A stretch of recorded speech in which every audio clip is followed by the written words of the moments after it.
Hello viewers, welcome to my channel all cooking fusion BD. আজকে আমি আপনাদেরকে তৈরি করে দেখাবো দোকানের মতো পারফেক্ট টমেটো সস এবং আমরা কিভাবে টমেটো সস তৈরি করে সারা বছর সংরক্ষণ করে রাখতে পারি, থাকছে তার টিপস। তো ভিউয়ার্স, আমি চলে যাচ্ছি তৈরি প্রণালীতে। তো এই জন্য প্রথমে আমি 1 কেজি টমেটো নিয়ে নিয়েছি। দেখুন ভিউয়ার্স, আমি একদম লাল টকটকে যে টমেটোগুলো সেগুলো নির্বাচন করেছি। এরপর আমি এগুলোকে টুকরো টুকরো করে কেটে নেব এবং কাটার সময় এর যে বোটার অংশটা সেটা অবশ্যই ফেলে দিতে হবে, নাহলে টমেটো সসটা খুব তাড়াতাড়ি নষ্ট হয়ে যাবে। এভাবে আমি সবগুলো টমেটো কেটে নেব।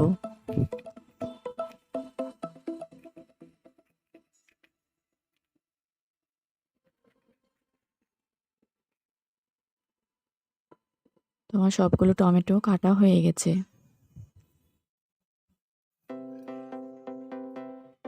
এরপর আমি টমেটোগুলোকে একটি পাত্রে ঢেলে নেব সেদ্ধ করার জন্য।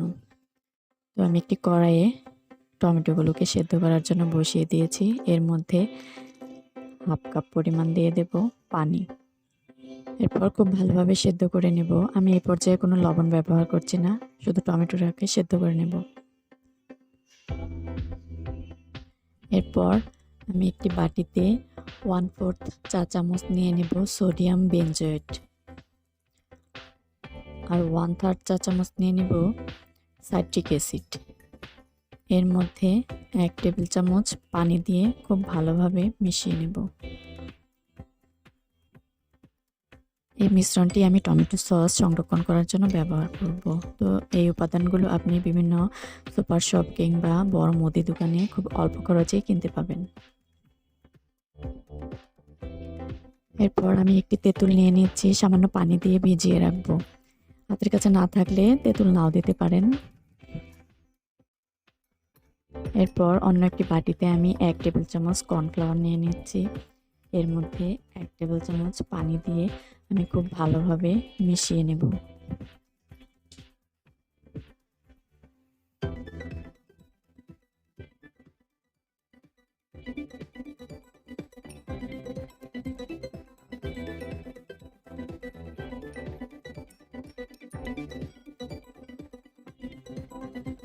তো আমার সবগুলো মিশ্রণ রেডি। আমি এখন দেখে নেব টমেটোটা সেদ্ধ হয়েছে নাকি। ভিউয়ার্স, দেখতে পাচ্ছেন এখনো টমেটোটা ভালোভাবে সেদ্ধ হয়নি। খুব ভালোভাবে টমেটোটাকে সেদ্ধ করে নিতে হবে।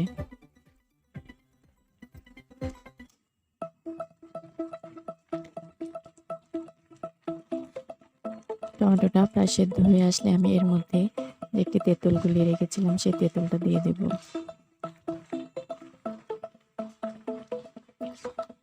টমেটোটা খুব ভালোভাবে সেদ্ধ করে নেওয়া হয়ে গেলে আমি টমেটোটাকে একটি ছাঁকনির সাহায্যে সেঁকে নেব।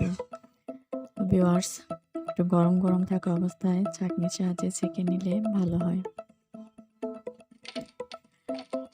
এভাবে ছেঁকে নেওয়ার ফলে টমেটো সসটা একদম দোকানের মতো পারফেক্ট মসৃণ হবে। তো ভিউয়ার্স, চেষ্টা করবেন অবশ্যই পাতলা কাপড় কিংবা কোনো স্ট্রেনারের সাহায্যে ছেঁকে নিতে, অথবা কেউ চাইলে মিশ্রণটি ঠান্ডা করে ব্লেন্ডারের সাহায্যে ব্লেন্ড করেও ছেঁকে নিতে পারেন। তো আমার ছাঁকা হয়ে গেছে, এই পরিমাণ টমেটো পাল্প বের হয়েছে। তো আমি এরপর চলে যাব পরবর্তী স্টেপে। আমি টমেটোর পাল্পটাকে একটি কড়াইয়ে চুলায় বসিয়ে দেব। এর মধ্যে স্বাদ মতো দিয়ে দেব লবণ, 1 কাপের মতো দিয়ে দেব চিনি। টেস্টটা যার যার পছন্দ মতো কেউ কমিয়ে বাড়িয়ে দিতে পারেন।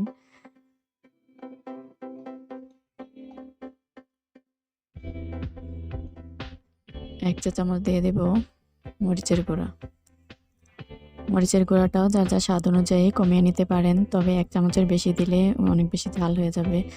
তো ভিউয়ার্স, আমি এরপর খুব ভালোভাবে নেড়েচেড়ে সবগুলো উপকরণ মিশিয়ে জাল করে নেব। এই পর্যায়ে আমি এর মধ্যে 1/4 কাপ দিয়ে দেব ভিনেগার। ভিনেগারটা দেওয়ার ফলে টমেটো সসটা অনেকদিন ফ্রিজে না রেখেও আপনি খেতে পারবেন। এই পর্যায়ে আমি একটু টমেটো সস টেস্ট করে দেখছি। এই পরিমাণ ঘন হওয়ার পর আমি এর মধ্যে আগে থেকে যে কর্নফ্লাওয়ারটা গুলে রেখেছি সেটি অ্যাড করব।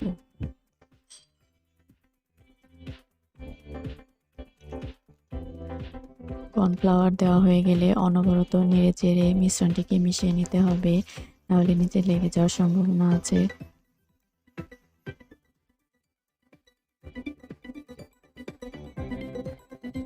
তো টমেটো সসটা এই পর্যায়ে ঘন হয়ে আসলে নামিয়ে নিতে হবে, কারণ ঠান্ডা হওয়ার পর এটি আরও ঘন হয়ে যাবে। এভাবে চেক করে দেখতে হবে যে চামচের গায়ে দেখছেন ভিউয়ার্স পুরোটায় একটু প্রলেপ হয়ে আছে। এই পর্যায়ে আমি চুলাটা অফ করে দেব এবং এরপর কেউ যদি এটিকে সারা বছর সংরক্ষণ করে খেতে চান তাহলে এর মধ্যে আগে থেকে যে সোডিয়াম বেনজোয়েট এবং সাইট্রিক অ্যাসিড গুলিয়ে রেখেছিলাম সেই মিশ্রণটি দিয়ে খুব ভালোভাবে নেড়েচেড়ে দিতে হবে। এই পর্যায়ে অবশ্যই চুলার জালটা অফ রাখতে হবে। এরপর ঠান্ডা হয়ে গেলে এটিকে অবশ্যই কোনো কাচের বয়াম বা কাচের পাত্রে সংরক্ষণ করবেন, এতে করে অনেকদিন ভালো থাকবে। কোনোভাবেই প্লাস্টিকের বয়ামে সংরক্ষণ করা যাবে না। তো ভিউয়ার্স, তৈরি হয়ে গেল পারফেক্ট দোকানের মতো টমেটো সস। আমার রেসিপিটি ভালো লাগলে অবশ্যই চ্যানেলটিকে সাবস্ক্রাইব করে পাশে থাকবেন এবং পাশে থাকা বেল আইকনটি ক্লিক করে দেবেন, যাতে আমার পরবর্তী ভিডিওটি সবার আগে পৌঁছে যায় আপনার কাছে। আর যারা অলরেডি আমার চ্যানেলটিকে সাবস্ক্রাইব করে আমার বন্ধু হয়ে পাশে আছেন তাদেরকে অসংখ্য ধন্যবাদ।